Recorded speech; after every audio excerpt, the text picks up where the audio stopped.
How is the iPhone 12 going to upgrade the camera this year? The most important feature for a lot of us. We already heard those rumors about 4K with slow motion. So 120 frames a second, even 240 frames a second in 4K, which honestly is very insane.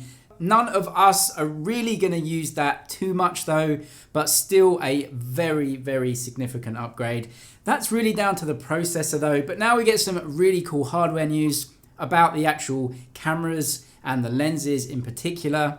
This is again from Ming Chi Kuo, so a renowned analyst telling us that the iPhone 12 phones are going to be upgrading the lenses, and when it comes to photography and videography, lenses are super important. In the smartphone world, when we talk about specs, it's really about the size of the sensor and certainly the megapixels of that sensor. The megapixel race is on, at least in the Android world, 48, 64, 108 megapixels. One of the reasons for this is because megapixels are absolute, and so it's a very easy thing to say that one phone is better or has more than the other, 64 versus 48. People just assume that a 64 megapixel sensor is better, and in some regards it is. It's higher resolution and that has a lot of advantages, but certainly megapixels are just one tiny part of photography and how an image looks.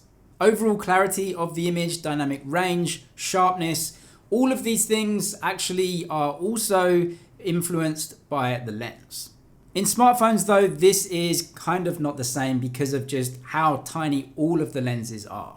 Something that has become a trend though is the move to more complex lens arrangements, and we've seen this come in a couple of different phones already. It looks like the iPhone is going to move forward as well. So an 8-piece lens setup on the iPhone 12 series. This is different to the iPhone 11 Pro, for example, which has a 6-piece lens. We've already seen a few Android phones use 8-piece lenses, and actually the Xiaomi phone that topped the DxOMark rankings, even though it was a mid-range phone, used an 8-piece lens. Overall, a more expensive, more complex lens setup will just mean better looking images. So better clarity, better colors, and dynamic range even can all be improved with a more expensive lens. Also, we do get those rumors of no charger in the box, and they've been out for a little while now. It looks like we may have got some confirmation, I guess you could call it, from Apple. They actually sent out a questionnaire to some users in Brazil asking them, what do you do with your charger? This would maybe suggest that they haven't finalized their decision yet, but it seems quite likely that they are going to move forward with this anyway. And finally, in your Apple news, we did get this post from Ross Young, and he has compiled a list of current and upcoming high refresh rate smartphones. This list has gone through a few changes already. The initial list was just inaccurate, to be honest. This list has also had to be edited, but he actually is adamant that 120 Hz hasn't been confirmed for the iPhone 12 series. But not only that, it's just not coming this year and will be coming next year. That's what he's saying from his sources. Other industry sources are telling us that all the 120 Hz hardware has gone through all of the testing procedures and come out with flying colors. So definitely a mixture of opinions on this 120 Hz, whether it is actually coming or not. Why would Apple test it and go through the testing and pass the testing if it's not actually coming?